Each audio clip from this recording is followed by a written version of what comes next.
Hi, it's Rogue. And no, this is not another content creator complaints about the ghoul video. I think we already have enough of those. I am here to actually talk about an upcoming change that behavior is implementing in Dead by Daylight that is, from almost every angle you look at it, absolutely good. But there is one specific angle that leaves me perplexed. I am talking about the removal of variant maps. Now, in case you do not know, variant maps are different layouts of the same map. We have realms in Dead by Daylight, which are like universes where different maps exist. For example, both Greenville Square and Garden of Joy are part of the Withered Isle realm.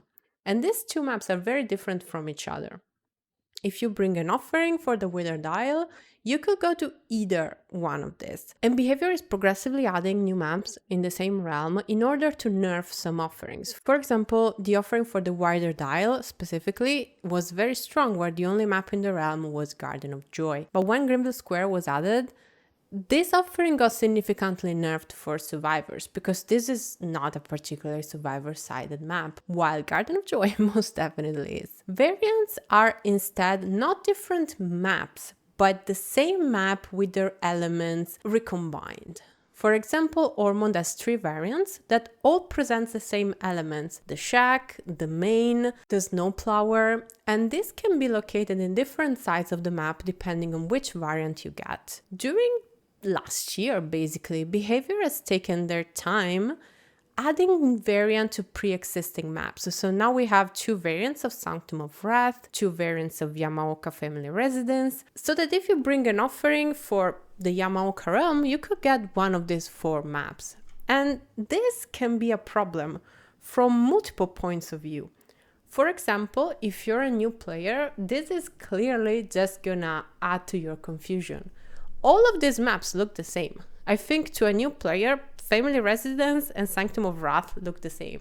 Unless maps are very, very different from each other visually, they're gonna be pretty much the same for a new player. And adding the same variant of the same map over and over, some of these, like Badam has 5 variants, is just going to create confusion in people that are still learning the game and still need to understand where every resource is located on the maps, thus creating generational players that are dependent on windows of opportunity for hundreds of hours, because honestly, how are you going to memorize the layout of all of these maps? And it's also pretty boring to just go to the same map over and over.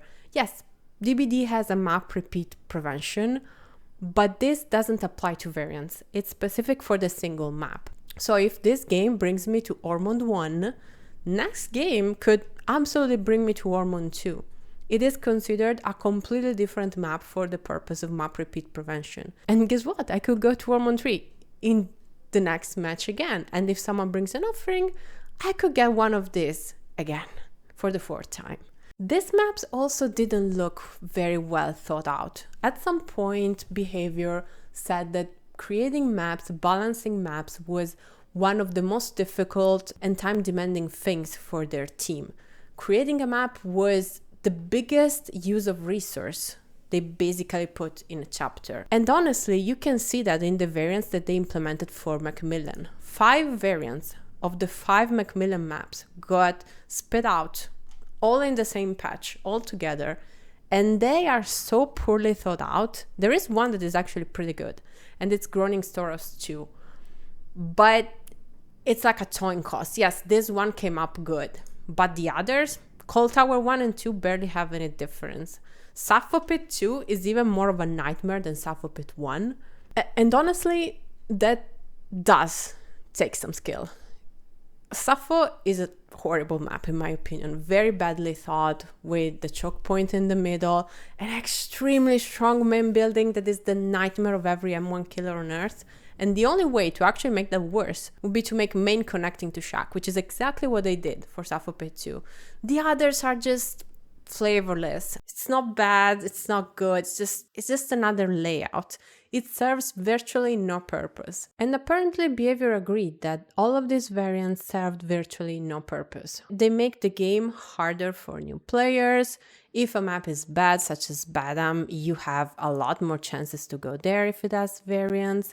It makes the game more boring to go over the same map over and over again. And as poorly thought as these are, they still require time and effort to actually be implemented in the game. Time and effort that by never implementing one ever again and removing the existing one from the game can go into actually balancing unique existing maps or creating new ones. But there's a reason why I say these maps are virtually useless, because they actually do serve one very specific purpose, and I am sure this has happened to you before. Survivors usually like to bring you to horrible maps such as Garden of Joy or Area of Crows or Badam Prisco. And well, we all know why they do that. They are very survivor-sided maps and they just want to have every possible advantage on Earth. But there is a very specific breed of survivors that will play only two offerings, an Azeroth Key and a Macmillan Bone, because they want to go to one of these two realms, because they have been playing the same game of Dead by Daylight over and over again since the game came out, basically. They only want to go to these maps because they know these maps like the back of their hand. They could literally play these maps blindfolded. And they are playing the same game of Dead by Daylight on the same maps with the same perks on the same character. Guess what? It's an ace. Over and over again. They've been doing this for like thousands of hours, and they just don't want to go to a different map where there could be different loops with different wall lengths, because yes, that is a thing in Dead by Daylight. Not all jungle gyms have the same distance between the pallet and the side that connects to the window. Not all tiles have the same check spots or the same little gaps where you can see where the killer is. These people just want to play on the same map that is comfortable for them over and over again because they know that they personally have an advantage in there. It doesn't matter if a map is stronger for Survivor. They want to play on these specific maps because they know that they themselves are specifically good on these maps because they know them very well and they have played on them for thousands of times. They don't want to go to other maps even if they are quite Survivor-sided. For example, Ormond is a pretty Survivor-sided map, right? The loops are kind of balanced, but they can be nastily connected and the map is pretty big, so it's usually considered a quite Survivor-sided map. They don't want to go there because they don't know the tiles and the distance between them and how to connect them and every possible exact random spawn that the map could have so well.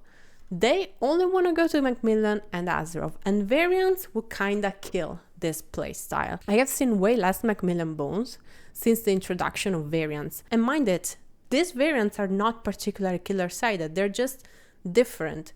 Main building and shack and loops are placed in completely different locations from where they could spawn on the original variants. And these kind of survivors are not having any of that.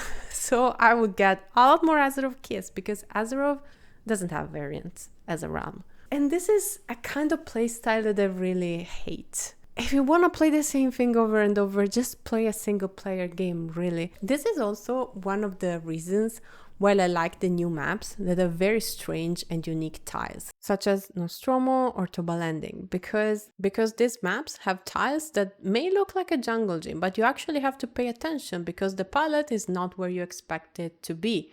There are windows, but they don't connect to what you think they would connect. And if you watch streamers, you will see that a lot of experienced players are going to be so confused by this because they expect something to be there.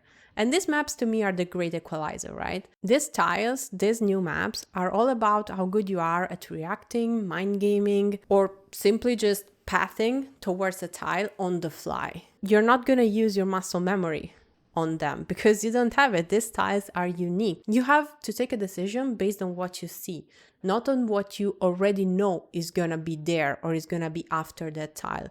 Because again, these tiles and their connection are very, very unique, very, very new. And all of these experienced players that are gonna run a jungle gym like it's second nature, they have no idea how to run these air quote correctly. And being Dead by Daylight, a game where a player with 500 hours could go against a team where everyone has 10,000 hours, I think this is needed. I think people need to have a chance to express their skill aside from experienced knowledge. If you're good at mind game and hiding your red stain at the right time, if your pathing is very, very clean, you shouldn't be cocked by the fact that this person has played this exact map on this exact tile 10,000 billion times. Because if the game allows a 500 hours player to go against 10,000 hour players, they should have a kind of equal ground where they can actually compete one against each other. So what would I do instead of removing variants? I will randomize every layout even more. Instead of completely discarding these variants, which have required time and effort again to be made, I would just implement their layout in the normal rotation of the map. So that aside super strong layouts where main connects into shack, or there are 35 good pallets around shack, or some monstrosity that still actually happen in the game, you could get very unexpected positioning of the tiles. Of course, there would not be 7 jungle gyms or 7 TL wolves. The tiles that would spawn would still be balanced. A certain number of jungle gyms, a certain number of TL walls, a certain number of filler pallets. But they will combine in layouts that are very different from one match to the other, so that memorizing the layout is not a thing anymore. That will really help making the game more casual and more enjoyable even for newer players. More competitive players who just want to play the same thing over and over like they're playing a tournament would just be naturally driven away from the game and will let a more casual player base enjoy it and grow. But I am of course waiting for your opinion on this. Did you like variants? Do you want them to stay in the game? Did you like to see more variants being announced? Were you waiting for them, or did you cringe every time that happened? Or were you one of these people that would always bring a Macmillan bone or an Azeroth key?